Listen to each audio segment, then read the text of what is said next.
twice a year and always ripped out their souls. And just like that, he left us all wanting more. He's a certified goat. You're the greatest of all. You're the greatest of all. You're the greatest of all. The greatest of all time.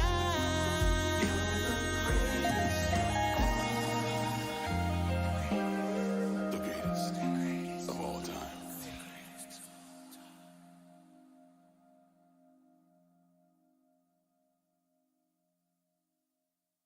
Evan McPherson? The GOAT? He's a kicker! I mean, Tom Brady's bed's still warm. Tom Brady just left. You're the greatest of all. You're the greatest of all. He's beautiful in every way. It's out of control. He throws the ball most accurately and won 7 rings. So good at backing. He's meant to our decade teams. A 6th-round draft pick with a chip on his shoulder and a dimple on his chin. You're the greatest of all. You're the greatest of all.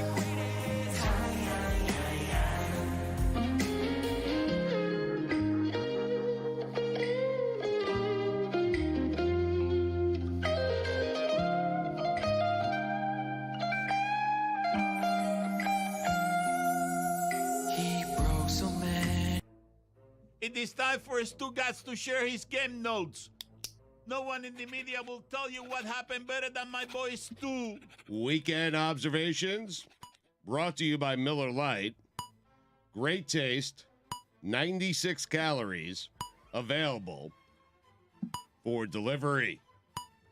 Dan, over 20 plus years of doing this show with you, the only thing that I've been consistent about is that this week is my favorite week on the sports calendar. Spring is in the air. Magnolia Lane. The chirping of birds. Jim Nantz. Amen Corner. Vern Lundquist. The azaleas. The azaleas. And Dan, just like that, make no mistake about it, Masters Week is back. You excited? We have not been doing this yet 20 years. I know I say that all the time, but I want 20 plus. the anniversary is next year. It'll be 20 years next year. We celebrating? What are we doing? Yeah, what are we doing? Yeah.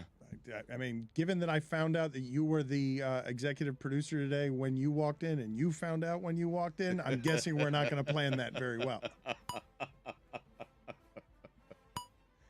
Angel Reese doing the Caitlin Clark. What Caitlin Clark did to everyone else. You know what that's called, Dan? I do not. A taste of your own medicine. Well, that's... You heard it here first. This weekend, keep an eye on Max Homa.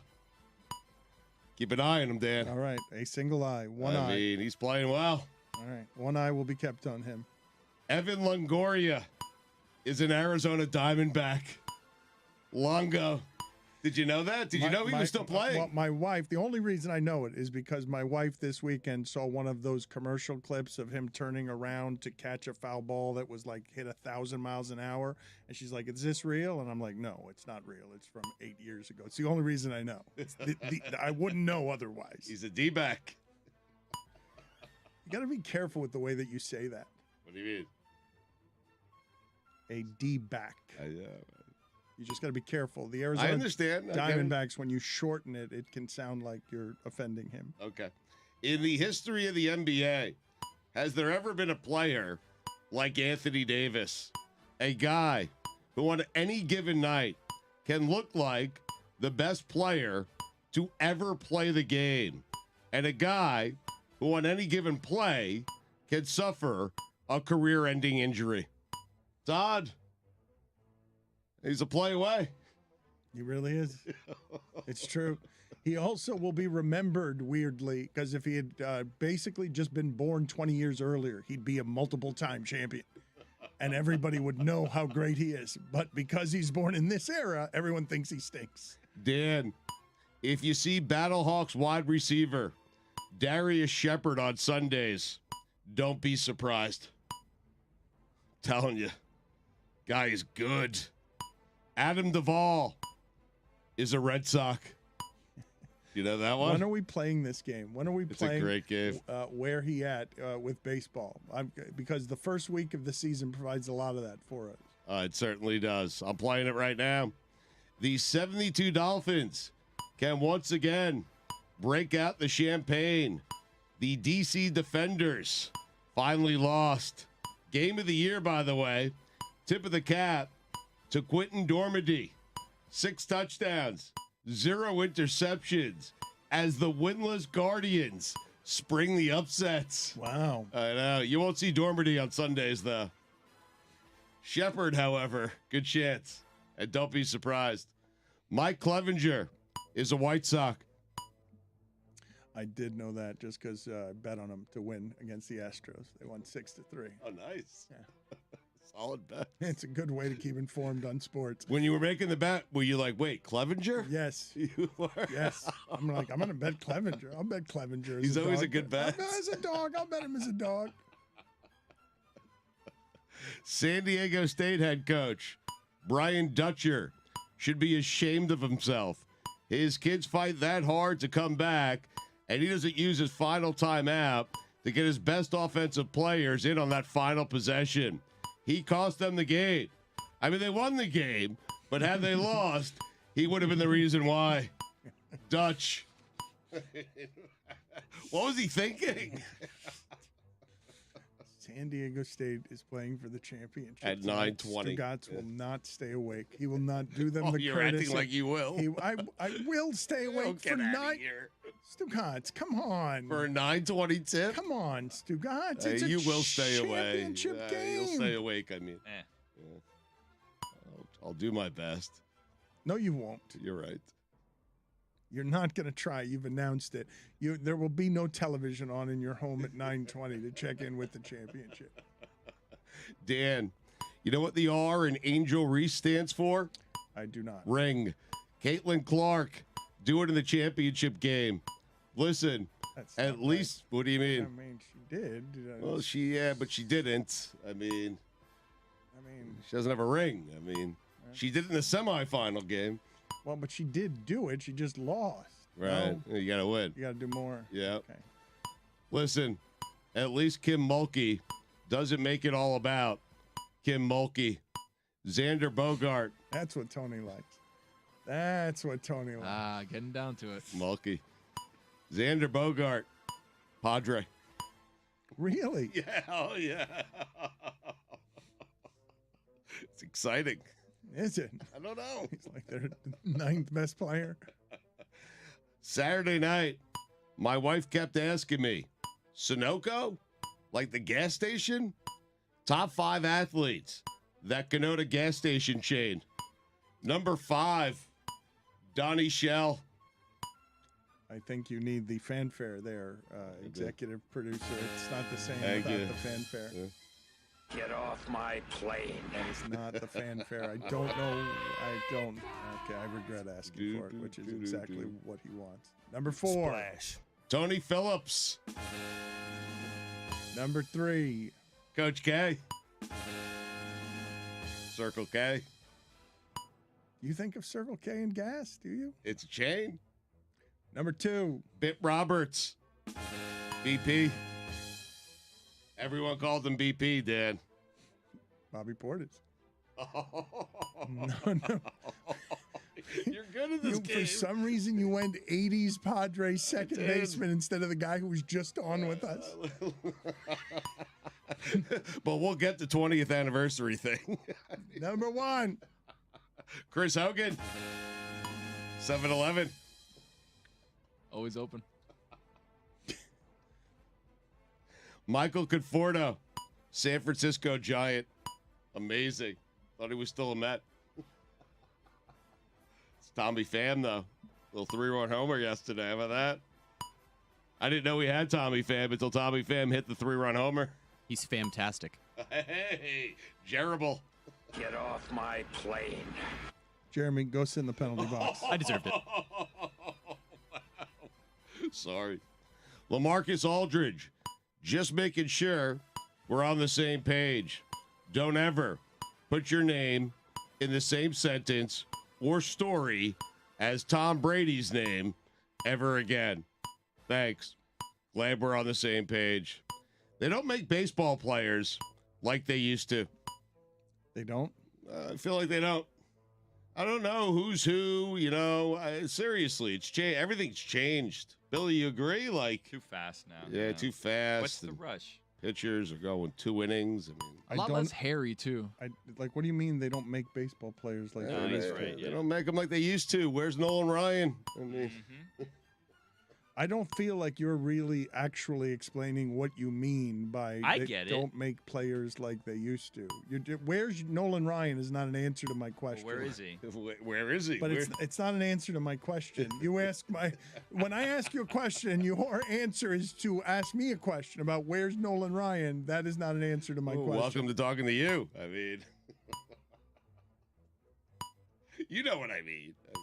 I don't know. This guy's willing to go to the distance, play, you know, back-to-back games, never take a night off. I mean, don't make them like they used to, you know. Try to take Pete Rose out of a game, see what happens. Early hustle. Especially if he had money on it. I mean, Jesus. By the way, I think he opened a sports book like this weekend, and he made the first official bet in the sports book in the city of Cincinnati, I believe. You want to guess who he bet on? The Reds to win the World Series.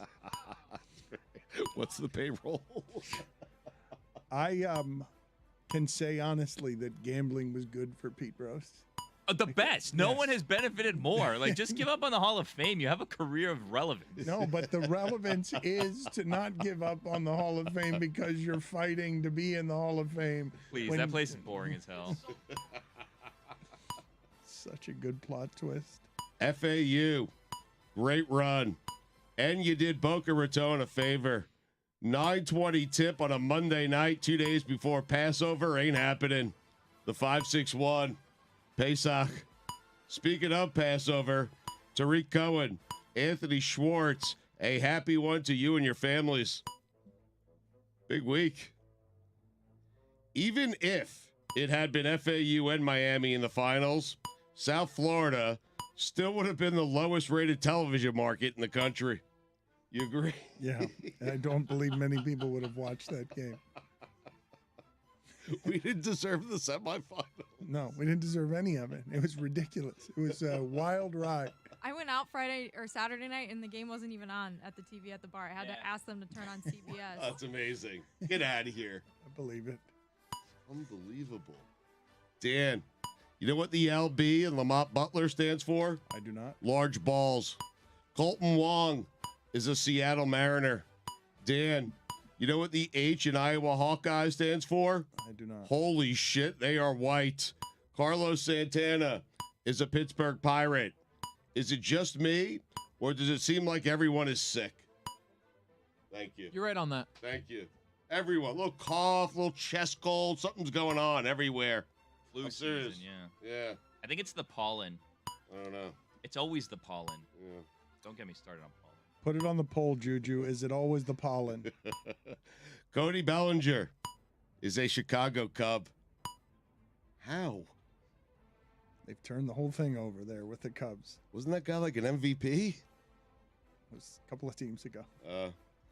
That conversation with Dan and Dominique Foxworth really makes you wonder who Dominique wanted to or would have fired. I'm I'm with you. That got aggregated a lot of places, and I'm a little skeptical about that whole narrative. Right. Dominique wouldn't be the COO because then he couldn't fire anyone. Yeah. Oh no, Thought he that- was the pro-labor guy. No, but that's how it happened. Like that, he refused to take a job with us, and the only reason is because I wasn't going to let him fire anybody. I don't like that. But who do you think he wanted to fire? I feel like even money me, probably, or. I think we all work hard. Do I didn't our jobs ask. as well as we can, except for when Billy's hitting the wrong buttons. I didn't Get ask off who he my would've fired. plane. Should have asked. That would have been a good Good journalistic follow-up. follow-up Good question. follow-up question. Yeah. Also, I love Dominique, but I'm calling BS on him. He didn't want to leave ESPN because who the hell would do something like that? Speaking of hell, Art Briles. Dan, those are the weekend observations.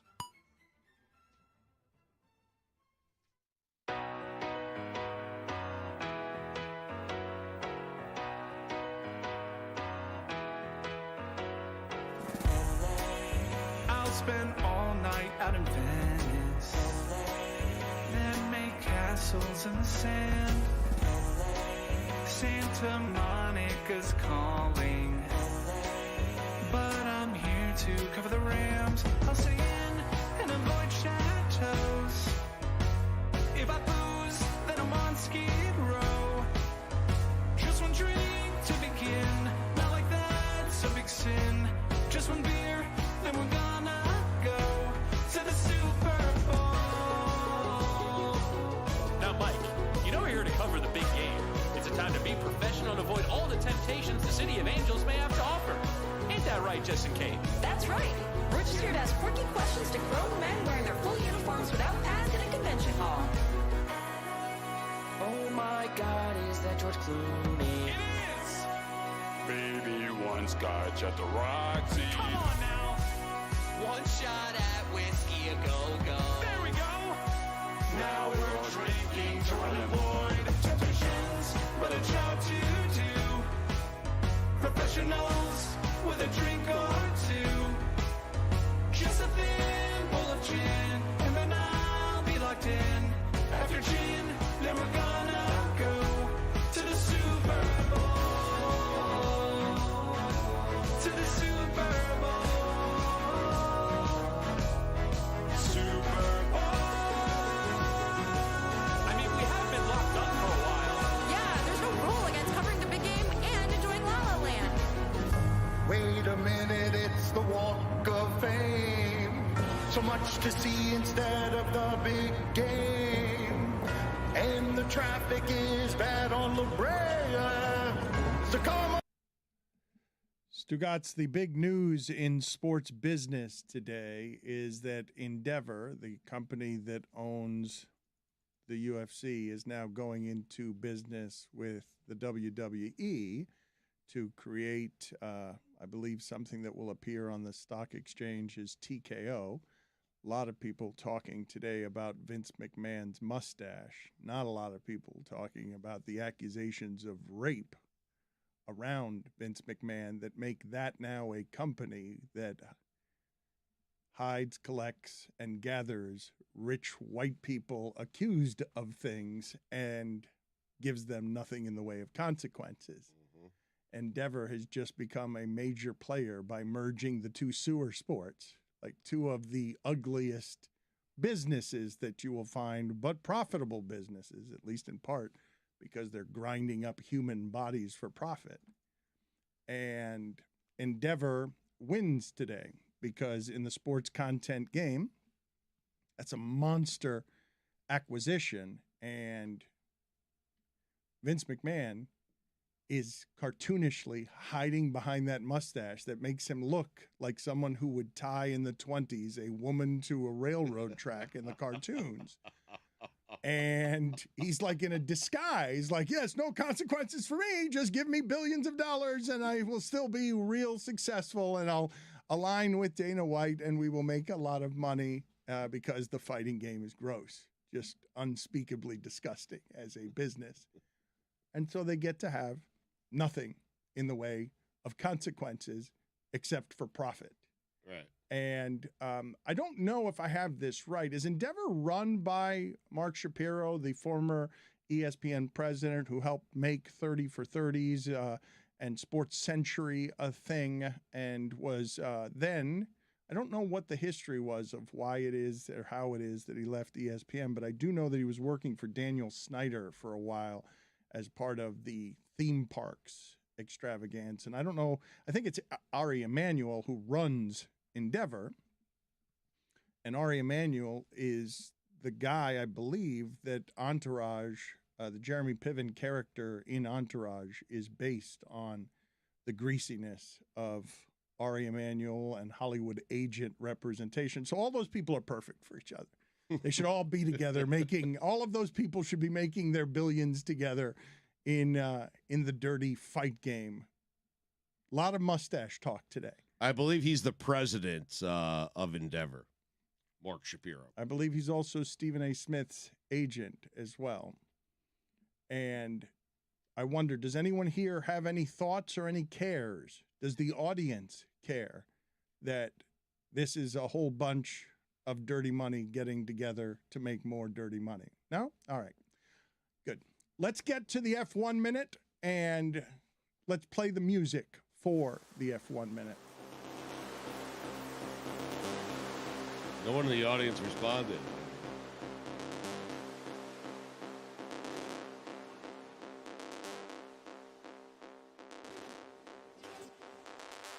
Put on your sunnies, mates. We're down under for the Australian Grand Prix. It's lights out and away we go at Albert Park.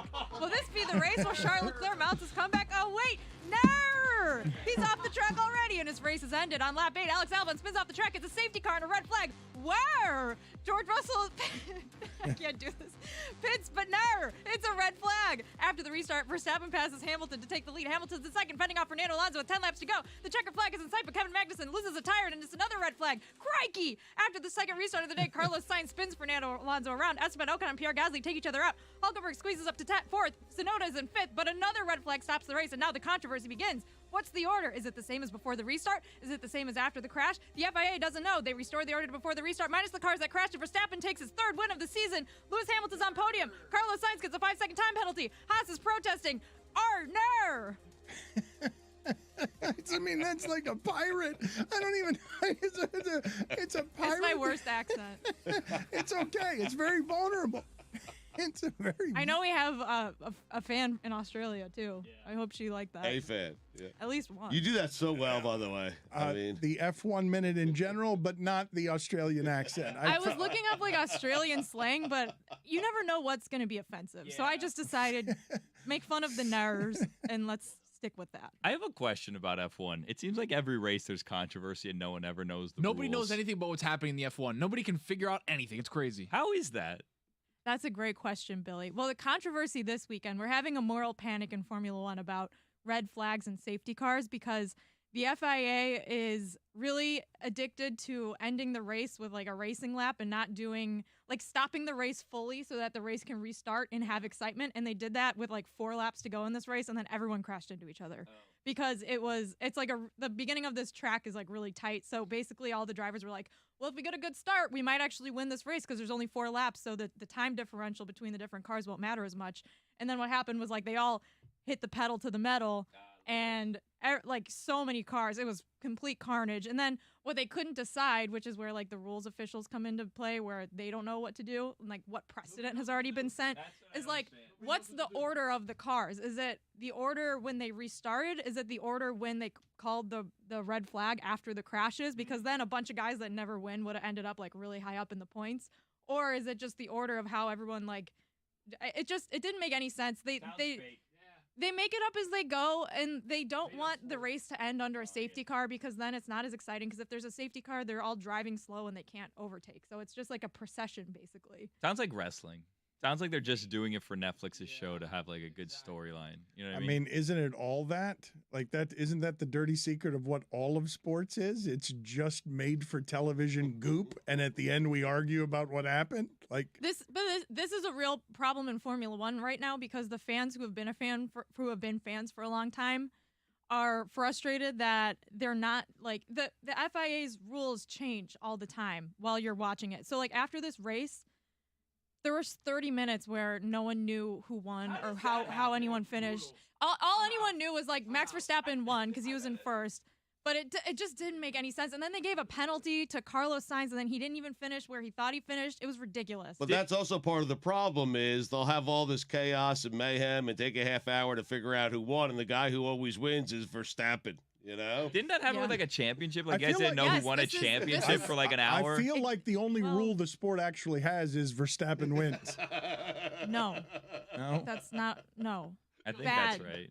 What happened in Abu Dhabi, which we had the same conversation after that, I said there's a real conflict right now, an inflection point. This has reached chaos level where all the people who watched the Netflix show and got into it and were like, wow, all these races are so exciting, met all the people who have been fans for like 40 years who are like, well, sometimes they're not. Sometimes they're actually pretty boring. And sometimes there's a car that's head and shoulders above the rest, which right now is Verstappen's Red Bull. And so you're going to have seasons where there's exciting races, sure, but you know who the front runner is. And this year it's Verstappen. Like he's the best driver in the best car. It's always Verstappen. It's not always Yeah, Verstappen. Dan's right. It will.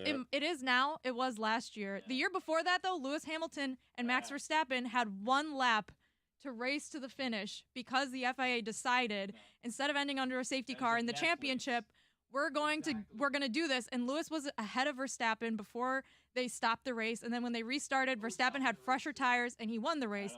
And it caused cascading turmoil that is still unfolding. As recently as like a couple months ago, Ted Kravitz, who is a Sky Sports commentator, said that the championship in 2021 was taken from Lewis Hamilton. This also would have been the championship that gave him the most championships in Formula One history with 8 because Mick Schumacher has 7. Right now they're tied with 7 because he didn't get it.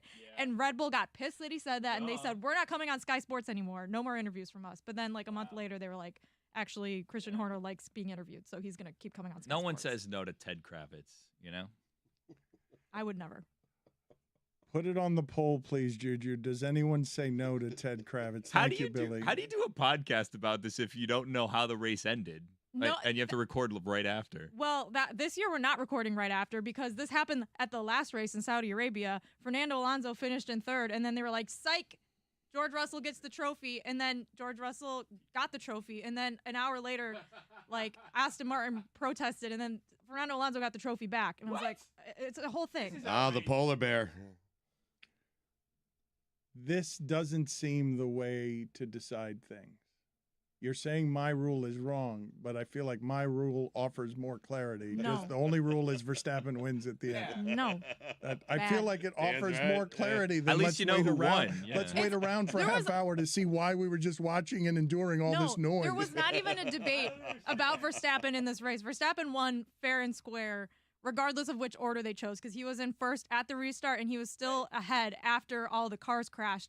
The rest of the order, which is really important because the more points you get in the Drivers' Championship and the Constructors' Cup, it's better for you and your team gets more money the higher up you finish. So, like, for instance, this weekend, McLaren, because everyone else crashed, they finished higher up, and now they're, like, in 5th place in the Constructors' Championship, even though they have done diddly squat all season. They've had a really slow car. And I love both their drivers, but it's been a tough year for them. And now because of all of this, it's like, oh, man, McLaren's right up there. I don't understand. So the first car that finishes does not win necessarily?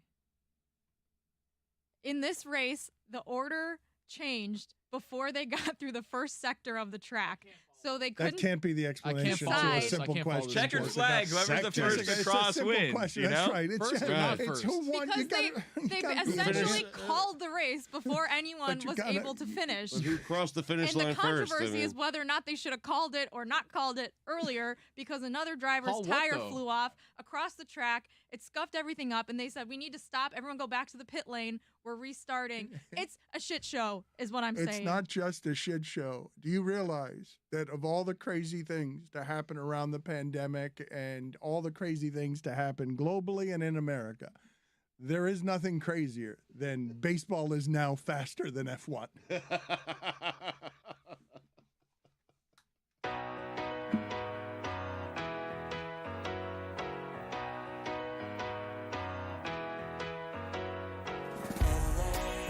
I'll spend all night out in Venice.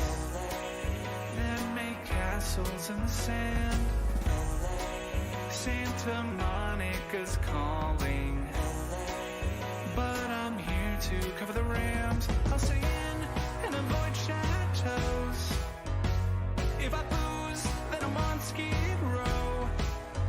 Just one drink to begin, not like that's a big sin. Just one beer, then we're gonna go to the Super Bowl.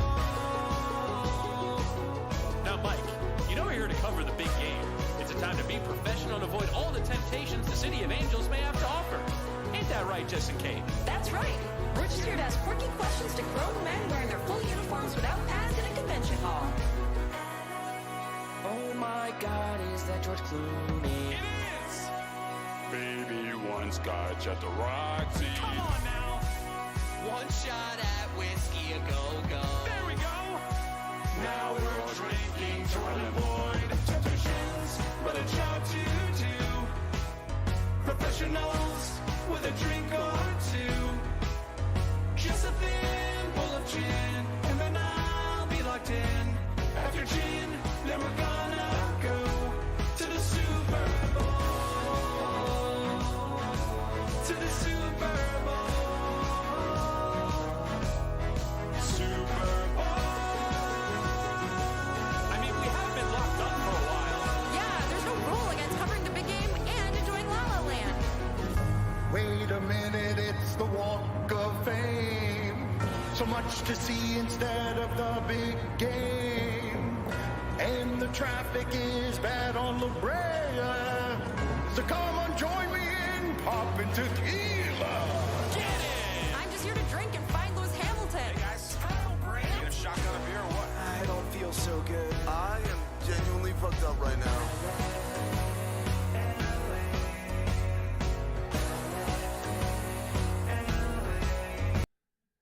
We have talked before, Stugotz, about wherever you are in the history of things being created for content, the top 10% is going to be better than it's ever been. The bottom 10% is going to be worse than it's ever been. And then 80% of it's going to be most of what you find on Netflix. Succession is one of the best television shows I've ever seen. And I don't legitimately know. Put this on the poll, Juju, at Le Batard Show. What's better in Succession, the acting or the writing? Because both are extraordinary, and they're going to be star turns for many of these people. I did not know before watching and consuming some of the stuff around Succession that Shiv, for example, she's got a thick Australian accent that's almost as good as Jessica's. No. Yeah, almost as good as Jessica's. Good. I don't like seeing actors outside of the world that they've created on a show. You know what I mean? Like, I've never watched Succession. I don't like seeing them be friendly because, from what I understand, they don't like each other on the show, correct? Or if I'm maybe missing the premise. Depends on the day. Them dancing to Call Me Maybe by Carly Rae Jepsen, like in a rap party, I don't like that. Don't break character. Stick with the show. I don't know who is the most unlikable character on Succession. I think we'd get a lot of different answers if we asked a lot of different people. My favorite is Tom Wambsgans, who is now, he's going to be in Deadpool 3. I imagine he would be a bad guy. I don't know that he would not be a bad guy. I can't imagine him as not a bad guy. Now, there's someone whose accent you can hear slip through sometimes. He's very British. That he's my favorite character on that show, and all of these people are going to start getting. These are, is it Brian Cox? Is yeah, Logan? People should look into him. He's a good actor too. Oh, he's had a huge career, but this is his signature role. This is his signature role. He's never had anything like this. Where he was in Super Troopers. He was like King Lear, I feel like, on the stage. Yeah. He's one of those old actors who's like, oh, he was in like Titus Andronicus, you know. He's been in a ton for 50 years. His IMDb. He was in Oliver Twist. Is loaded. Do you have a favorite? Do you have on Succession a single favorite character? Roman. He's disgusting, but he makes me laugh. There's no one anyone's rooting for, correct? On that show, are people rooting for Kendall? Is there a rooting interest on the show? I think you're supposed to like want to root for people, and then the writers remind you why you shouldn't be. You know what I mean? The first show I saw like that on HBO, and to me it was a seminal turn in the way some of this is absorbed, because Breaking Bad had a lot of bad people in it, but The Sopranos was just bad people, and you were rooting for all of them because of our love of the mafia. But I hadn't seen television like that before. I'm sure it's been done before, but for me, it was new. The Sopranos of, wait a minute, all of these people are awful. Seinfeld, Stugotz, initially, the entire construct of it was supposed to be, you don't like these people. But then America became so awful that became the people we like. Dr. Melfi. I was Team Melfi in The Sopranos. Yeah, please I wanted don't her to smite her name. make as much money off of this guy as possible. Go retire somewhere nice. You earned it. It was to me. I don't know if it's to the rest of you. There is a great skill in the acting and writing of something being so exceptional that you like the overall, even though the people themselves being presented to you have very little that's redeeming. Watching them is just watching. But their characters entertain you, you know? So the characters entertain you, therefore, by extension, you kind of like them. You know they're gross, but you love the show. But my larger point is this, to me, represents The Sopranos represented a sea change in how I watch television, when you can consistently put unctuous characters on my screen. And not only do I like them, I like the show. And somehow while I'm watching, I put down my principles to root for people in The Sopranos who are actively killing people. In Breaking Bad, who are actively killing people, and in Succession, where someone is killing someone else, and you can't decide who of these characters is the worst, and if you're rooting for any of them. No, I think that was a real, like, prestige TV in its high peak era with Breaking Bad and Mad Men and all of these dramas where there's, like, the anti-hero, Don Draper, who you kind of empathize with him, but he continues to do shitty things, so you feel bad for liking him. And I think the rebuttal to that is Ted Lasso. It's like, oh, here's a guy who's super nice. What are you going to say mean about Ted Lasso? Well, now we have our real hero. But here's the funny thing that's happened with Lasso, and I don't know how many people are consuming everything happening in his personal life, but it seems to me the way people are turning on Olivia Wilde, because I guess she ran off with Harry Styles because marriages are complicated and we have no idea why it is that people leave one another. It feels like people have turned on Olivia Wilde, at least in part, because they think she's married to Ted Lasso, when Sudeikis himself is not at all like Ted Lasso. Like, not at all. Well, that's the other thing that we always do as consumers. We watch a character on TV and then create, like, overly familiar interpretations of what we think they would be like in real life if they were our friends. Sudeikis has people fooled into believing that he's walking around the earth as a heartbroken Ted Lasso, correct? that Harry Styles is a homewrecker for poor Ted Lasso, who's just coaching his club and being positive. It's a great grift for Sudeikis. He's like, guys, come on, it's me, Ted Lasso. As he serves her papers in the middle of like a press conference, was like an awful thing to do publicly to her. But Ted Lasso would never do that. It's clearly an accident. Ted Lasso wouldn't behave that way in a divorce. Put it on the poll, please, Juju. Is Ted Lasso an asshole when getting divorced? And then you find out, like, something negative about Olivia Wilde because she was directing that movie and, like, maybe she didn't treat everyone right. And then you're like, see, justified. I knew something was up there. And it's like, we don't really know these people, though, guys. Ted Lasso. Get it, Dan? No, it was too complicated for me. It's so layered and brilliant that I didn't understand what he was doing. Jessica, what happened to you the other day with a hotel fire alarm? Dan, have you ever been in a hotel where the fire alarm went off? Yes. What did you do? What was your... I try to wait it out. Okay. I try. I'm with you. Smart man. As long as you can. Well, hold on a second. If your building's on fire, you shouldn't be playing the waiting game. Yeah, but you question whether or not it's on fire. I mean, it's 2 a.m. It's cold, you know. Well, it was 6 a.m. It was like 85 degrees out because it was in Florida. But this happened to me last weekend on a trip I was on with my boyfriend's family. And I realized that my boyfriend and I had complete opposite instincts. when the alarm went off. Neither of us were like, maybe we shouldn't go anywhere because it was so loud that we had to, like, we could not stay in the room. It was ear splitting.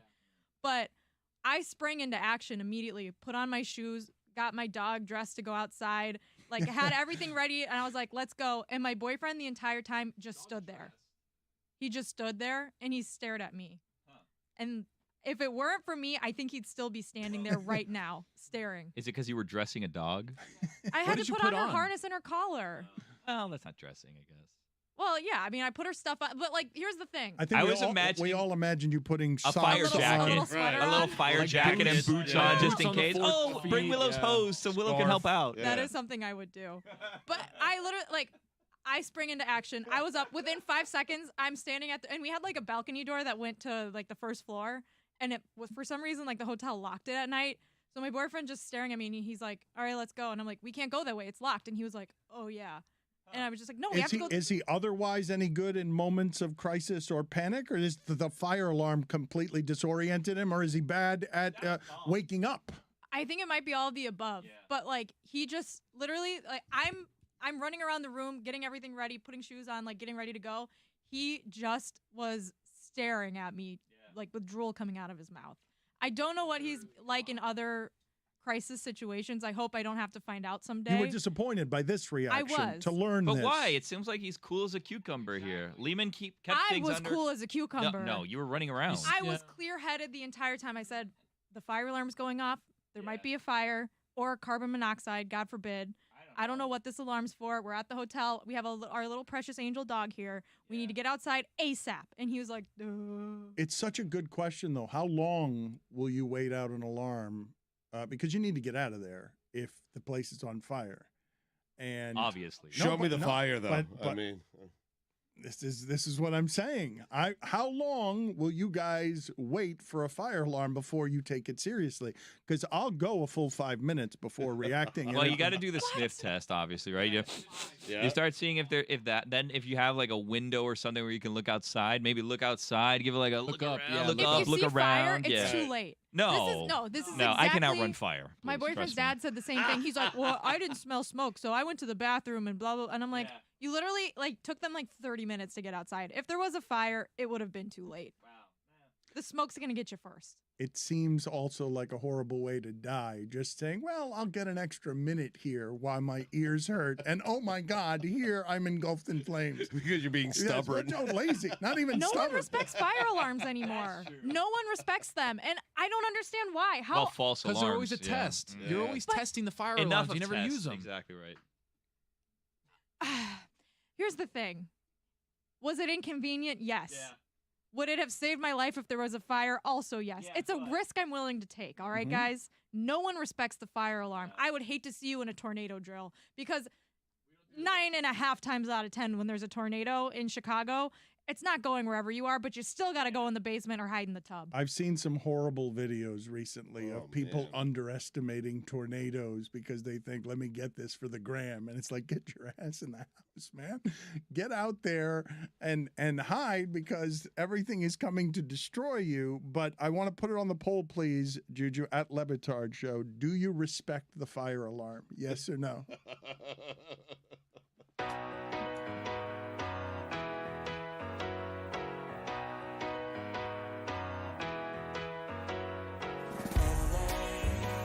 Back.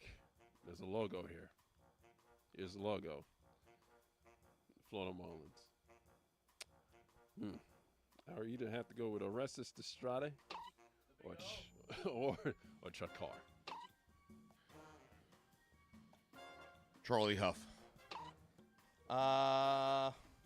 This makes me smile. The first person I thought of, Chuck Carr. All right, Florida Marlins. I have nothing to make this about myself. First player I think of when I think of the Florida Marlins is the D-Train, Dontrelle Willis. Amazing pitcher. Had a crazy kick when he would kick lefty. He would kick up and then let it rip. I love the D-Train. Oh, man. This is harder than you think. Who's the first person I think of when I see this logo? Benito Santiago is the first person I think of when I see this logo. Oh, my God. My favorite baseball player, my first favorite baseball player, he wore number 09. He was the coolest. And he wore 09 so that they could put the strap in between the numbers because the number 9 on his back bothered him when the straps for the catcher pads were like into his back. So he did 09 so the strap would go between the numbers. And then he had like, at the time, it was like 1993, he had a really cool like teal helmet that he wore backwards. And he had a goatee. And he had a little cross chain, but it was in like 1993. Whereas like him and Barry Bonds had that. And then when people would steal, he would pop up and on his knees, he would throw missiles to second base to throw people. Oh my God. I had a poster in my room when I was a kid growing up that had, first of all, my carpet was teal in my bedroom when I was a little kid because of how much I love the Marlins. It was teal carpet. And then I had on my wall a poster of Benito Santiago that said, "Thou shalt not steal," because he was a catcher. And then we went to an autograph signing at this mall in Broward County somewhere, and he autographed it, but it wasn't framed in like a great frame. It was like one of those cheap frames that you put like this frame things on the side, and then it fell off because I was a rambunctious little boy, and I knocked it off the wall, and then the poster got a little bit messed up, and now it's gone forever. So I don't know how I would ever replace that poster. What was the question?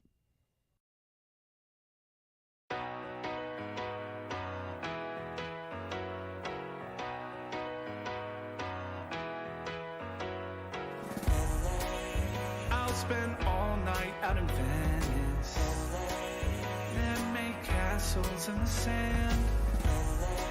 Santa Monica's calling, but I'm here to cover the Rams. I'll stay in and avoid chateaus. If I booze, then I'm on Skid Row. Just one drink to begin, not like that's a big sin. Just one beer, then we're gonna go to the Super Bowl. Now, Mike, you know we're here to cover the big game. It's a time to be professional and avoid all the temptations the City of Angels may have to offer. Ain't that right, Jess and Kate? That's right. We're just here to ask quirky questions to grown men wearing their full uniforms without pads in a convention hall. Oh my God, is that George Clooney? It is! Baby, one scotch at the Roxy. Come on now! One shot at whiskey, a go-go. There we go! Now we're drinking to avoid temptations, but a job to do. Professionals with a drink or two. Just a thin bowl of gin, and then I'll be locked in. After gin, then we're gonna go to the Super Bowl. To the Super Bowl. Super Bowl. I mean, we have been locked up for a while. Yeah, there's no rule against covering the big game and enjoying La La Land. Wait a minute, it's the Walk of Fame. So much to see instead of the big game. And the traffic is bad on La Brea. So come on, join me in popping tequila. Get it! I'm just here to drink and find Lewis Hamilton. Hey guys, need a shotgun of beer or what? I don't feel so good. I am genuinely fucked up right now.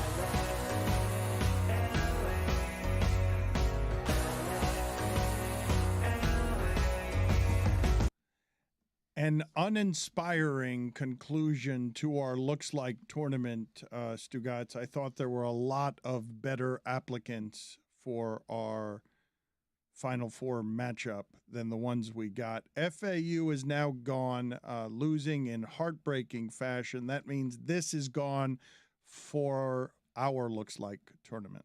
Andrew Luck looks like he switched from coffee to a mushroom-based tea, and it absolutely changed his life for the better. San Diego State, a number 5 seed, advances to tonight's championship game. That means this is in tonight's championship game. Brandon Staley looked like he can never remember if he turned off the oven before he left the house. UConn has advanced. That means UConn is the favorite. This is the favorite to win tonight. Paul George looked like your brother's friend, Devin, who everyone just calls D. Advancing, Miami's gone. This was the best one I thought remaining. Miami's now gone. Tyler Hero looks like he claims Machine Gun Kelly has done more for hip-hop than Dr. Dre. Wembanyama, Stugotz. Yep. Took a 3, and then put back dunked it. His own three? Yes, that's not Wow. something you usually can do when there are other human beings on the court with you, playing basketball, trying to defend you. Do it in the NBA. That's right. Why is he still playing? It's a good question. I don't think that he has anything to prove. I would have him in a hermetically sealed plastic case until the draft. I would not let him out. If you were the I would agents. feed him by tubes. I would not let him remove. I would feed him intravenously. I would not let him come into contact with other human beings who could injure him. Feels like if he risks it, he won't get the biscuit. That is what it seems like. Yes. Is that helpful? Not at all, but I love I've grown accustomed to it with you. Get off my plane. Yeah, you know it wasn't helpful. I don't know why you did why you even asked. It's good to have a second opinion, Dan.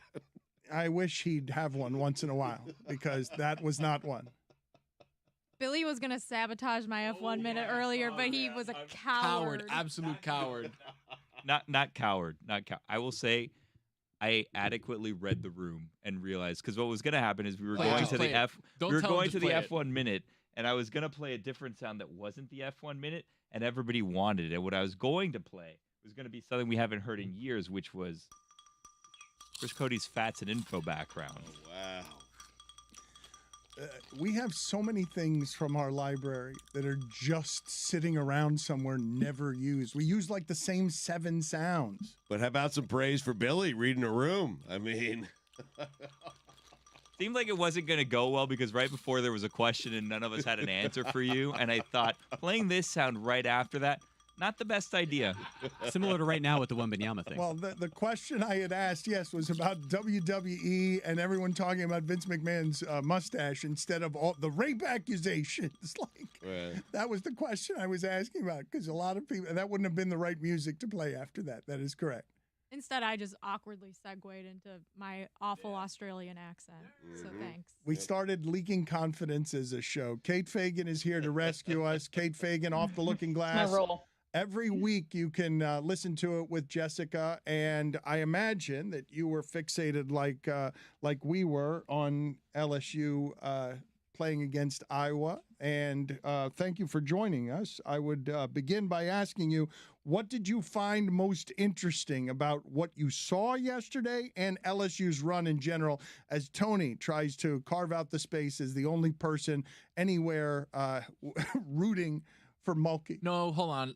Hello, Kate. That's not what I was saying. What I was saying is that I am absolutely ignorant to everything that's happening. What I was saying is that there's something about Mulkey, and I think it's her clothes. I like it. I like the way she dresses. That's my take. That's where I put my flag in the ground. Good. Yeah. You're allowed to like the way she dresses. I do. I like okay. it. All right. Very, very deep take there, Tony. I like that. Yeah. All right, Dan, where to start here? I mean, I will surprise some people by saying that I went into the game rooting for LSU. Maybe Mulkey on the side, but falling in love with the joy with which this LSU team played. I mean, it was just unbridled enthusiasm that they were caught in this moment. Even Carson, 21 points in the first half, banking in that 3 at the end. I was texting Jess throughout the game. I was actually kind of teary-eyed at the way that they were just living inside that moment. You don't see that often. There's a lot of other places we can go, though, about like why I was rooting for LSU and teary-eyed. Teary-eyed, seriously, because you just like the more we do off the looking glass, the more I pay attention to the history of the game. There has been this disconnect and between like we tell this story on off the looking glass about Cheryl Miller playing for Pat Summitt in 1984, and Pat Summitt really struggling with Cheryl Miller in the opening days of that relationship because Cheryl Miller played with the similar unbridled enthusiasm, doing cartwheels after beating Pat Summitt's Tennessee team when she was playing for Southern California, and Pat Summitt taking objection to that because she was that kind of farm girl from Tennessee who had the stoicism. And then you fast forward, whatever we are, 40 years to this final, and you're seeing a similar thing play out. You have an LSU team that is playing with this kind of black joy, and then you have an Iowa team. Not that they don't have joy, but they kind of carry themselves in a different way. And if you're paying attention to this whole season and then this NCAA tournament, you had a lot of people coming out of the woodwork, people in my life who had never texted me about women's basketball before, saying, I'm obsessed with Iowa and Caitlin Clark. And, there's a small part of that where you're like, well, okay, you're feeling very safe and comfortable rooting for what is essentially like an all-white 5 starting lineup. And that is a thing that has played out in the history of not just women's basketball, of course, but you saw it on full display. And so I was getting teary-eyed because I just loved the way those LSU players, like that moment wasn't in that first half. It didn't feel like it was like about Carson. It was just like she was like, oh my God, what is happening to me? I'm just like being blessed with this beautiful moment. And I just really loved that. When you say teary-eyed, though, as a former athlete, is it because you knew what those ladies were experiencing, connected like that, and getting to experience the best things that sports offers? Yeah, because you rarely play for a team where you really feel like everyone wants everyone else to succeed. And when you see that being played out, when you see Angel Reese get 2 fouls in the first half, and obviously Iowa had its own foul trouble, so this wasn't limited to LSU, but their best player relegated to the bench in the biggest game of her career, and yet her jumping for joy and essentially almost tackling teammates who hadn't played much. I mean, Carson, I think, what was the stat, Jess? She had scored 11 points in the first 5 games of the NCAA tournament. You just know what it feels like to have when teammates are just, it's for a second, it is not about them. It is about whatever moment you're in. And it is rare as an athlete that you feel what Carson felt, which was, I mean, she does a heat check in the final seconds of the first half and banks in a 3. I mean, she didn't miss a shot in the first half. And that is, you don't get that very often in sports. You don't feel it, you don't live it. And I just love when people actually have joy inside those moments instead of pretending that they knew the moment was coming, because you don't know when those moments are coming. Explain to me the reasons, whether it's the men's game one and done, portal, no stars, no familiarity with a college man's team of people who are there for 4 years winning, so you get to know them. Explain to me why it is that the women's game was doing bigger numbers ratings-wise by leaps and bounds than NBA games. Never mind the men's college game than NBA games. It felt, well, one, we already touched on it. I mean, is it helpful that you have this like easy entry point in Caitlin Clark? Yeah. I mean, that's probably accounting for a lot of people walking in the door and being like, oh, okay, I see this Iowa team. I can relate to them. That's a huge piece of it. But some of it is like the most simple thing possible, which is ESPN put the games on TV. And then not only that, but they actually put storytelling around the game. I mean, I don't know how many times we've, throughout the history of the women's game, been like, I use the metaphor, and I've heard somebody else use this, of like, when you're running on a treadmill, you want to warm up and then you get into it and then it cools down. And women's college basketball has always been like, you got to hit the treadmill running full speed because there's no pregame, there's no postgame. The second the buzzer goes off, they have you off to, like the XFL. I don't want to trash. Thank you very much, Jess. I'm like thinking of what sport I can name. Literally, the XFL earlier this season, they went straight from a ACC tournament game, I think, straight into XFL with no recap, nothing. I mean, so it's a building of momentum from, in my mind, from the pandemic when ESPN had no choice but to put more college basketball games on its main ESPN, and then also the WNBA having to go from like, we'll put 17 games on and most of them on 2 or U to, oh my God, we're going to put most of them on ESPN because there's not a lot of sports. I mean, we all remember our ESPN days. Dan, I forget what channel y'all were on, but when I was filling in for people on ESPN, they would make sure they weren't there. Oh, she froze on us, Stugotz. Different than it was on ESPN. So imagine all of your games always living on 2 or U or news. And people saying, well, they're on TV. It's not the same thing. And so once these games got on the main channel, let alone ABC, a lot of people started to understand the storylines, and that's all they needed. Kate, I think the real story is just how far the on-court product has come because the game is so entertaining to watch, but everyone is talking about Angel Reese's celebration and the reaction to it. So what were your thoughts on all that? Well, the first part of it, I do agree with you on that. I mean, like all sports, the product has evolved and gotten better and better and better. And now you can turn on most teams. I could turn on Indiana playing UConn and truly believe Indiana could win that game. I wouldn't have thought that 10 years ago. Right. I would have been like, I'm watching this because I love women's college basketball, but I am 100% certain UConn is winning this game. So just that little bit of what we need in sports, which is, not knowing the outcome, has helped women's basketball along the way in this last decade. As far as the ridiculous nonsense in the aftermath of that game, which is people's reaction to Angel Reese, I already alluded to it. Like, this is something Black female athletes have been dealing with from like day one when women's college basketball stepped onto the stage, which was playing with a joy and vibrancy that oftentimes is shocking to people from different parts of the country. If you were watching Caitlin Clark this whole year, maybe she didn't hold up a hand and do like the ring gesture, but she did her version of that all year long. And she all throughout this tournament, I mean, even though it looked different and maybe it looked safer to some people, she was doing the exact same thing that Angel Reese was doing. So, and did I love, like Jess and I were talking about this for this week's Off the Looking Glass, like what she did for me right there was set up season 2 of LSU versus Iowa et al. I mean, do I now already have like whatever day it's going to be, October whatever or November whatever, when these teams may play again or start playing again?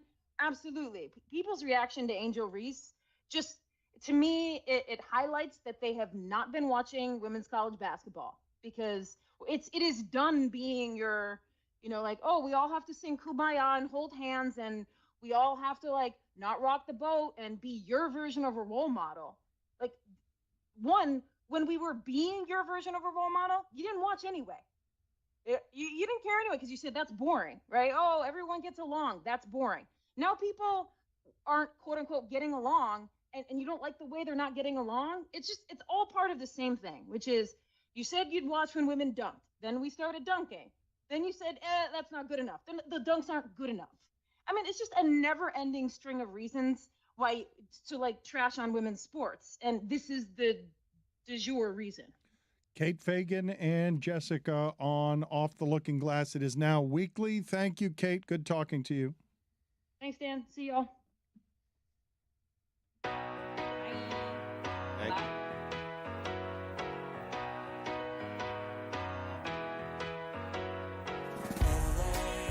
I'll spend all night out in Venice, then make castles in the sand. Santa Monica's calling, but I'm here to cover the Rams. I'll stay in and avoid chateaus. If I booze, then I'm on Skid Row. Just one drink to begin, not like that's a big sin. Just one beer, then we're gonna go to the Super Bowl. Now, Mike, we're here to cover the big game. It's a time to be professional and avoid all the temptations the City of Angels may have to offer. Ain't that right, Jess and Kate? That's right. We're just here to ask quirky questions to grown men wearing their full uniforms without pads in a convention hall. Oh my God, is that George Clooney? It is! Baby, one scotch at the Roxy. Come on now! One shot at whiskey, a go-go. There we go! Now we're all drinking, trying to avoid temptations, But a job to do. Professionals with a drink or two. Just a thimble of gin, and then I'll be locked in. After gin, then we're gonna go to the Super Bowl. To the Super Bowl. Super Bowl. I mean, we have been locked up for a while. Yeah, there's no rule against covering the big game and enjoying life. I do not associate Ryan McGee with baseball in any way, in any form. He's Same. got a book coming out tomorrow, Welcome to the Circus of Baseball, a story of the perfect summer at the perfect ballpark at the perfect time. Thank you for joining us, Ryan. Why did you choose this? This is an ambitious project. A book is a labor of love that is pretty consuming. Of all the things to choose, why this one? These, like, bless my wife's heart, these are the stories that she's been listening to for 25 years. And these are the stories. It was one summer. I was right out of college. I made $100 a week cash every Friday that hands you a $100 bill. And it was the most fun I ever had. It was the poorest I ever was, and I never felt like it. And I was almost killed by a tarp twice. I almost drowned myself trying to fill a soft serve machine. We had a drunk former St. Louis Cardinals pitcher, Jack LeMay, that we had to wake up and put his pants back on every night so he could go coach the pitchers. And it was Bull Durham, but it was for real. Killed. I want the tarp story. You were almost killed twice by tarp? Yeah. Twice. All right. So like if you go to a Major League Baseball game, the tarp, it's like watching a silk bed sheet spread over the mattress, right? Like, and there's like 50 guys pulling the tarp. In the minor leagues, there's like 6 of you. And once the tarp gets going, you cannot fall down, because if you slip and fall down, the tarp's going to keep going. And it's getting heavier and heavier with rain. And I fell down in the mound, tripped over the mound, and watched that damn thing close, like the roof was, and I'm crawling like hell trying to get the daylight before it lands. And the other time, I'm pulling the vinyl loop thing, and a gust of wind, the ballpark, McCormick Field, where the Asheville Tourist plays, up against a mountain, and the blast of wind went off the mountain under the tarp. You know that ride Soaring at Disney World? Where you love it. Oh, yeah. I went about 8 feet up in the air. Wow. Did it smell like oranges or? Yeah. And in my mind, I landed like Captain America, right? But the reality is I looked like they were throwing a hostage they didn't need anymore out the side of a van. And Fred Kendall, a longtime Major League player, Jason's dad, was the manager of the Hickory Crawdads. And I landed right in the dugout. And he goes, "Man, you got a lot of airtime there." And so, yeah, I was convinced that I was going to die both times, but knock on wood, I'm all right. I'm going to reveal something to you I've never revealed before. I fantasize about dying, drowning in soft serve ice cream. Yeah. So the deal is, and I've learned now, the good people at Dairy Queen have told me they looked at the book and said, "Okay, you're doing this all wrong." But you have a bag full of this white, like sugar mixed stuff. It's like a damn body bag full of liquid. And you crawl up these stairs and you connect it to the top of the ice cream machine and squeeze it like bagpipes and fill up the machine. That's not how you're supposed to do it. But I found out now, that's how I thought you're supposed to do it. And I slipped and fell off the damn stairs, and the bag ripped open and just covered me in this stuff. And so I realized no one knows that this has happened. And I run to the clubhouse, which is empty. And I'll hose myself down. I throw the clothes in the dryer, and I'm standing there completely naked.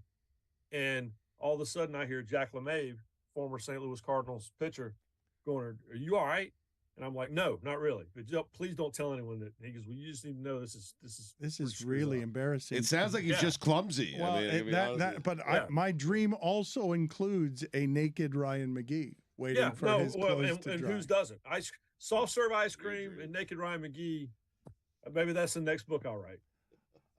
This doesn't sound great. Like you say that was the happiest I've ever been. The memories, Dan. The things that you're describing do not sound like happy things. No, it's all. You're 22 years old, so it's all awesome, right? And it was great. But it's the line from Bull Durham. You got to go to the ballpark every day, and you got paid to do it, no matter how low. And I love minor league baseball. And I grew up in the Carolinas, and every little town had a minor league team. I mean, the cap I have on that's Asheville Tourist, and they're Beer City USA now. And so I collect hats and I collect ballparks. When I travel for work, the first thing I do is check the minor league baseball schedule, because I would honestly would rather go see the El Paso Chihuahuas or the Rancho Cucamonga Quakes and pay $6 to get in and have a hell of a time than go to a major league game and feel like I'm watching a business conference. It sounds like you wrote the book because your wife was just tired of hearing your stories. Yeah, no, 100%. Yeah. So the last two, I wrote a book. My dad was a college football referee. I wrote a book with him a couple years ago, and it was all the stories that my mom was sick of hearing. And now this is the book of stories that my wife is sick of hearing. What are the greatest difficulties you remember on trying to live at $100 a week? Just eating. Just eating. And we had, what we would do is you had this algorithm in our concessionaire director's head of how much food we needed to thaw out every night. And we would always accidentally thaw out a few more hamburger patties or chicken breasts, whatever, and take them back to the. We could only afford to live in a retirement home. We lived in a retirement village in Asheville, and our grill, my dream, the igniter button didn't work, so we would just stand 10 feet away and just wing. You turn on the gas and you just wing matches at it till it was like the tree in Christmas Vacation, and then it's time to cook the stolen hamburgers. I asked this question sincerely here, and I mean no disrespect by it. He is an accomplished author, senior writer for ESPN. Welcome to the Circus of Baseball, a story of the perfect summer at the perfect ballpark at the perfect time. It's out tomorrow, April 4th. You tell me who wants to read this book and why. Like, who's the audience? When you sit down to pour in months of this into, I want this to reach blank, what's the audience? The audience are sports fans that want to remember why they just love going to ball games.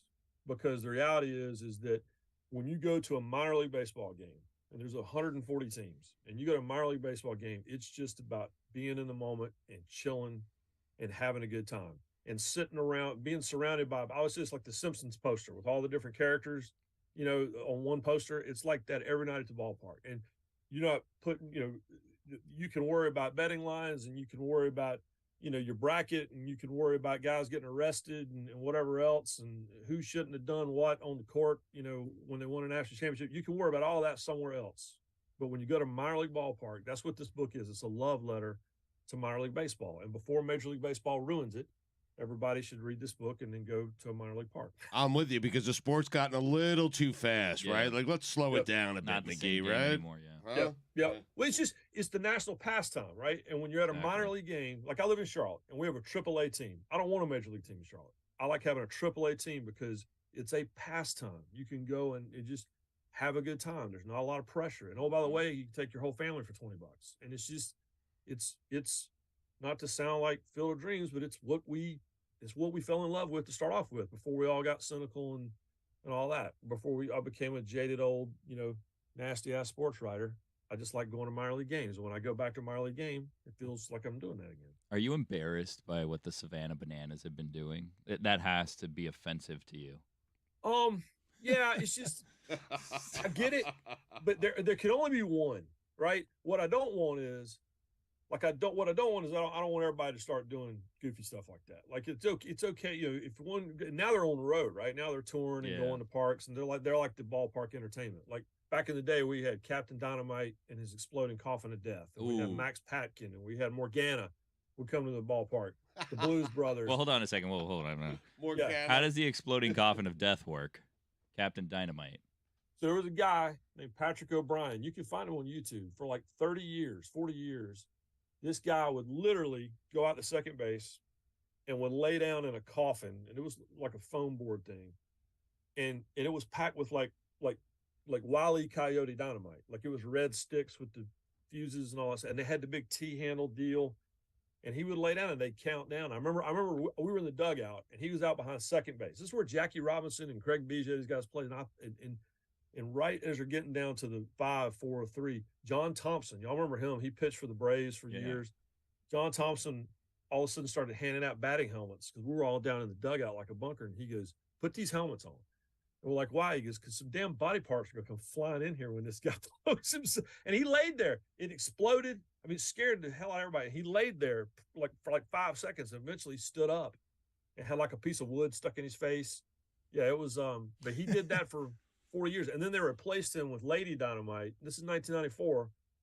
And she had I think in the book, I call it a thong anchored spangly deal and a cape and the whole deal. So Lady Dynamite, a proud, I think she lives in South Florida. Yeah, she took over after a while, but yeah. I was convinced Captain Dynamite had died that night, but he did not. Why do you have a Captain America shield behind you? Because when I was a kid, I loved the Avengers and I love Star Wars. And now I'm not a kid and you can buy all this stuff. That's actually a backpack. Yeah, keep it there. Can you just elaborate on the story you told? Why were you putting a person's pants on every day? Why was what? Well, you just told the story when you told us about $100 a week soft serve ice cream machine. You said, I don't remember the person's name. You said you were putting their pants Jack on. LeBay. I thought you were saying I was putting someone's pants on. I was putting someone's pants back on them. It was Jack LeMay. They called him Tomatoes. He pitched for the Red Sox and the Cardinals, and he was our pitching coach. And Jack LeMahieu's claim to fame was he blew Game 6 of the 67 series against pitching for the Cardinals, and was against the Red Sox, and he was sitting in his locker all depressed, and Bob Gibson walked over and he said, "Don't worry about it, Jack." He said, "You just won me the World Series MVP, and my wife needed a new car anyway." And the next night, Gibson went out and won his third game of the series and hit a home run and won his wife a car. But Jack was they called him Tomatoes because he could eat an entire pizza while drinking a beer with a full dip in. It was the most amazing thing I've ever seen in my life. Classic Tomatoes. Yeah. I don't understand every the night tomatoes. we'd have to. I mean, he would go to sleep in his locker, and we're like, "Jack, you gotta go back to your apartment, man." And we'd pull his pants back on him and put him in a cab. Why were his pants off? Yeah, tomatoes. That was the way he relaxed. You know, he unzip his pants, put them down to his knees, and sit there in his jock. And we would every night we would bring him. Beer was not allowed in the clubhouse, but every night we would bring him before the game ended. We'd get you get a 12-pack that was only half full and pack it full of ice and stick it in his locker, and he'd drink all 6 with his pants around his knees. That's just how Jack relaxed. That's just how he chilled. And then so Jamie Wright was on that team that pitched in the big leagues forever.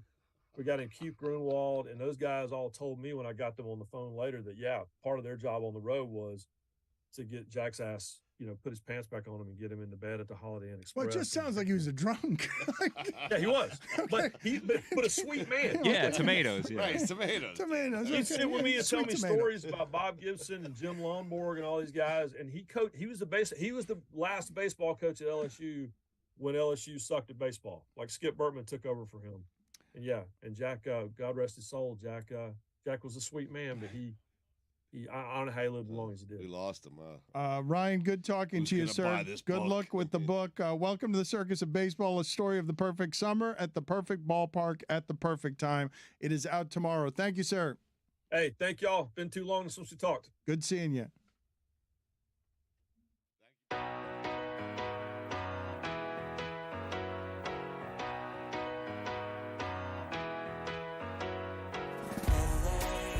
I'll spend all night out in Venice, then make castles in the sand. Santa Monica's calling, but I'm here to cover the Rams. I'll stay in and avoid chateaus. If I booze, then I'm on Skid Row. Just one drink to begin, not like that's a big sin. Just one beer, then we're gonna go to the Super Bowl. Now, Mike, we're here to cover the big game. It's a time to be professional and avoid all the temptations the City of Angels may have to offer. Ain't that right, Jess and Kate? That's right. We're just here to ask quirky questions to grown men wearing their full uniforms without pads in a convention hall. Oh my God, is that George Clooney? It is! Baby, one scotch at the Roxy. Come on now! One shot at whiskey, a go-go. There we go! Now we're drinking to avoid temptations, but a job to do. Professionals with a drink or two. Just a thimble of gin, and then I'll be locked in. After gin, then we're gonna go to the Super Bowl. To the Super Bowl. Super Bowl. I mean, we have been locked up for a while. Yeah, there's no rule against covering the big game and enjoying La La Land. Wait a minute, it's the Walk of Fame. So much to see instead of the big game. And the traffic is bad on La Brea. So come on, join me in popping tequila. Get it! I'm just here to drink and find Lewis Hamilton. Hey guys, need a shotgun of beer or what? I don't feel so good. I am genuinely fucked up right now.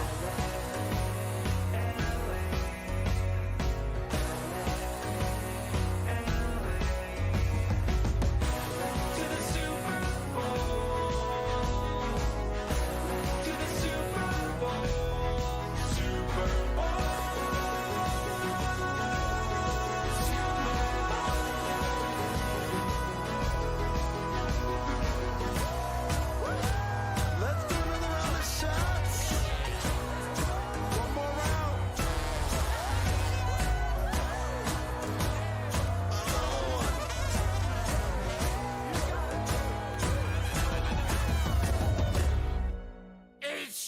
time, buddy.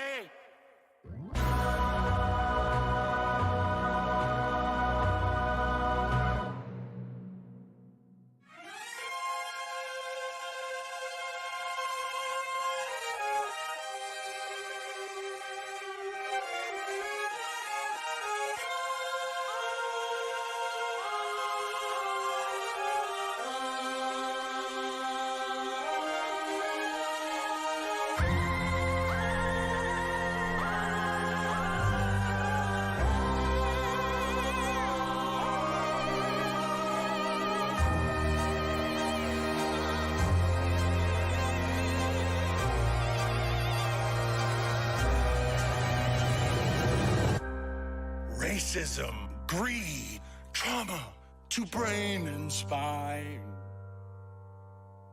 And yet, I cannot look away. Heroes are dead. Science has their heads. Oh, is there no escape from here? I need to know. It eats my soul. Nothing stops me and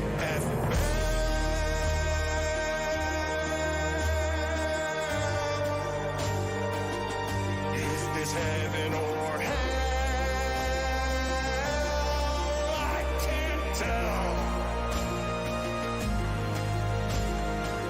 It's human cockfighting. CTE prayer circles. They blackballed the blackballer. They tried to end racism by stenciling it in the end zone. Billionaire boys using millionaires as toys. It's all immoral, all unethical. Ooh, the witching hour. Nothing stops the NFL.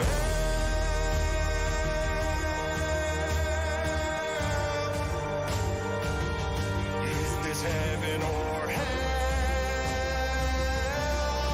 I can't tell. It's Urban and Snyder and Flores and Gruden, but Kyler, but Kelsey, but Cooper, but Canton.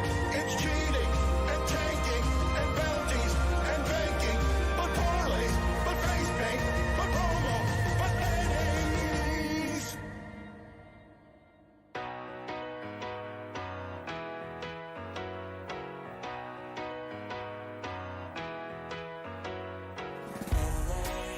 I'll spend all night out in Venice, then make castles in the sand.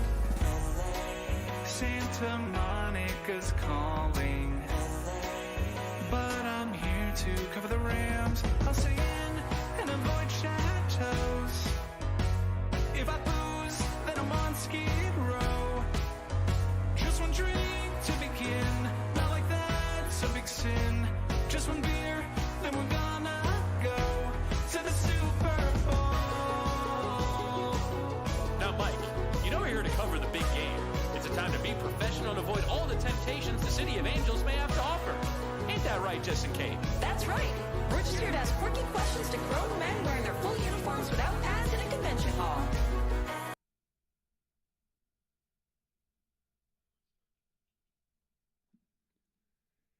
Can you play for me, please, the sound of Deion Sanders from last week? Deion Sanders has always been a great quote. He's not going to stop being a great quote. I've not heard this sound. I have heard Deion sounding grandfatherly lately in a way that's disturbing to me, having seen him as a young man and knowing what he was about when he was a young person and how much he enjoyed shaking the model of sportsmanship by just being all swagger all the time for 15 years. Now he's out here talking like your granddad about things that need to be earned. First of all, we got this new thing now in college football about double numbers. We didn't have. If somebody gave you a double number in college, that assured that you weren't gonna play. That's how it was, wasn't it?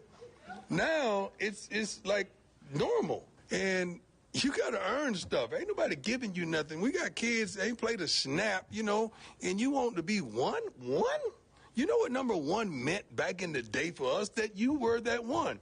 Now you got number one getting the frame tore out of him out there on the field. Like, come on, you got to be crazy. Now it's a fight in the stands because the mama's wearing number one and her son, her baby's getting murdered out there. You know, like, come on. Like, it's just a new day. Single digits was something you had to be him. So all this stuff is strategic, but I come from the place you got to earn it. My school closed I went school shopping. I had to get a job and work and earn that. And that's why I appreciate those kind of things. That's why my kids have to earn things. Everything they've gotten in life, they had to earn it and work for it. So I don't give them nothing.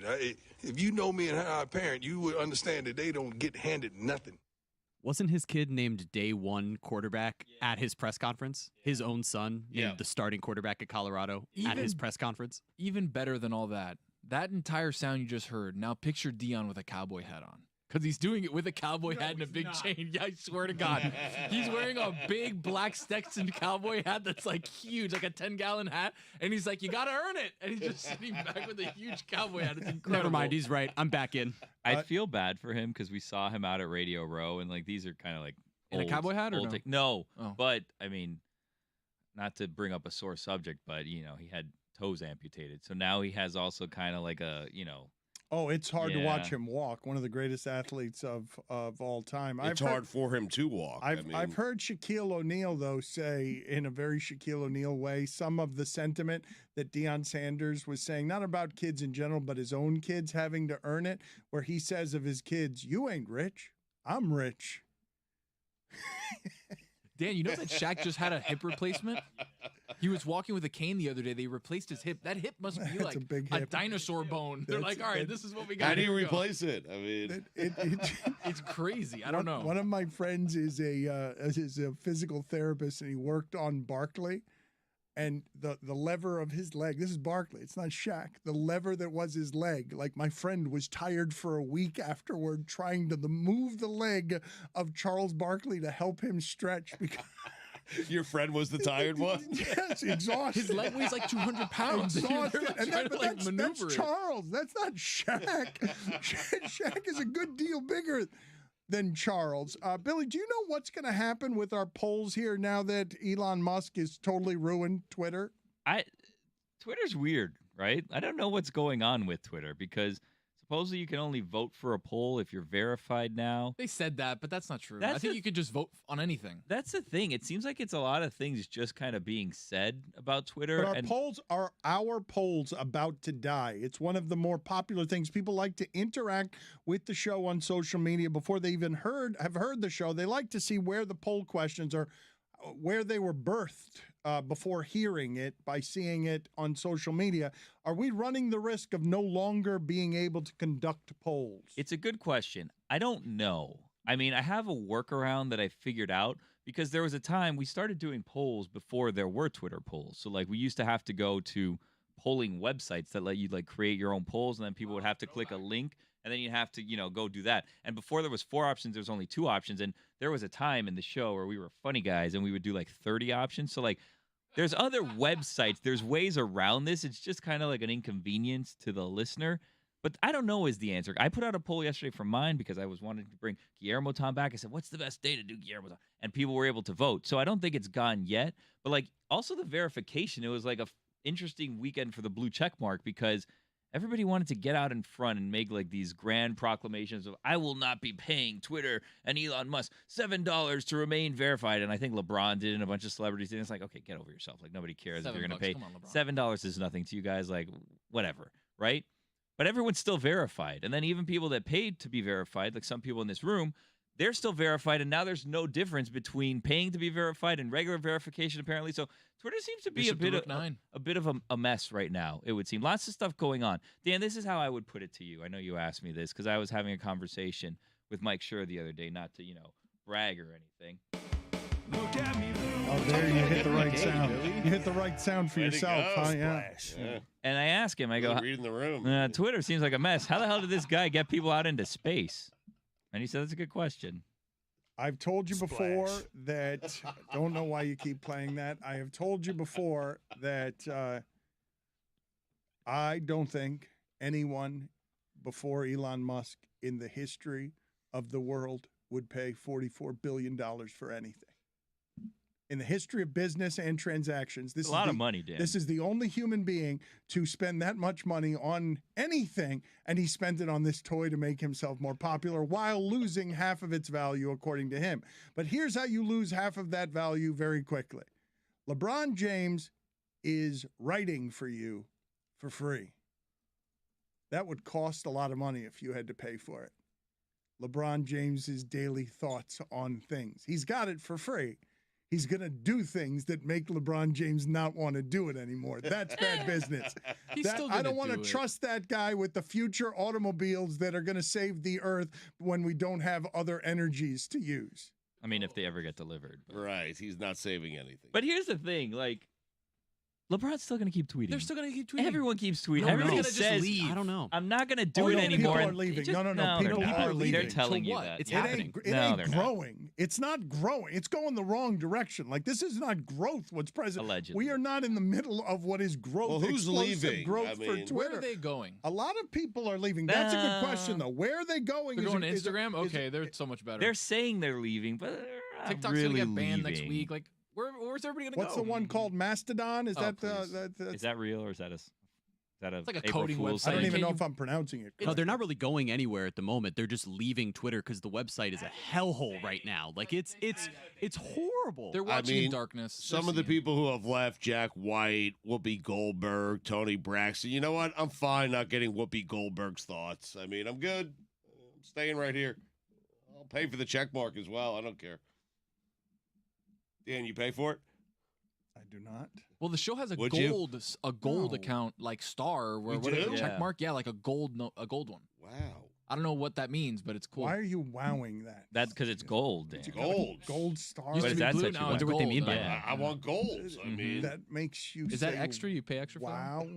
who do I pay for gold? I mean, Good question. Gotta find that one. yeah, gotta Does find it out. strike you as something that is good business to have LeBron James's thoughts for free just because it's a community gathering space and doing the kinds of things that would make him not want to work for you for free? But he says that. That's what he says. Just like he says every lot of people playoff, say 0 things. dark 30, Yeah. I'm not going to be on, and then he accidentally tweets something out because he forgot. Like, he just says that. People are watching in the shadows. They just don't want to put their name on it and tweet it out, but people are still on Twitter reading what's going on. For how long, though? It's obviously changing, and I obviously see a whole lot of people complaining about it. And here's furthermore, this is one of the most damning things I can say. When you take over a business, even understanding that there will be change and discomfort in the taking over of a business. In today's America, I have not seen a single person, not one, say Twitter's better now. Not one. Elon said it. Okay, one biased person. I mean, we went from blue to gold. Oh, now we have gray. Hold on, we have gray check marks too. What? Wait, Yeah, what is I'm that? looking at it here. We've got from Twitter.com. Any organization that purchases a subscription to verified organizations will receive a gold check mark and a square avatar, if they are businesses or nonprofits, right? Or a gray check mark and a circular avatar if they are governmental or multilateral organization. Is that a pyramid scheme? Like, what does multilaterals I mean? You know what would have been nice? If they never messed with the check marks to begin with. Yeah. You got to freshen it up. Billy, that's a But good that'd be take the by same you. old Twitter. It's a good take by you. Good contribution to the He's conversation. like making you Billy. collect medals is what he's making you do. Exactly. Or pay for them. I mean. You know what I would do if I was Elon, I think? So it sounds like if you have the square picture and you have the gold check mark, you're paying. So that would make people think that our show is paying for this, right? So if I was Elon, I would go to all these people that say that I'm not going to pay, and I would go and I would assign them that one. I would make all their pictures square, and I would make it seem like they're paying an exorbitant amount of money to get this exclusive thing when they're in reality not paying it, just to kind of make them look silly. But that's what's happening with these verified people right now who are saying you're grouping me in with all the people who are paying $8 a month and making me look like somebody who pays for Twitter. And that meme, like this MFer paid for Twitter, I think that's what changed this. I think too many people got shamed. I've got some interesting news here from CNBC. It says that the gold verification organizations program will cost $1,000 a month. Wow. Tony, do you pay for Twitter? Of course I do. What? Of course I do. And? Why? Well, what do you mean why? Well, now you don't want to be verified. Clout. I don't really care. They should verify everybody, and you have to pay to be unverified. Well, you can verify everybody. You just have to pay $8 or $7.99 or whatever. Wait, but are you saying we're paying $1,000 a month? I don't know gold? if we're paying $1,000 a month. I'm just saying it says. Is Dan going to get a bill? $1,000 a month plus tax. I don't know. Plus tax. Plus tax. Yeah. Am I going to get a bill? Seriously. Okay. You didn't ask for any of this. Great.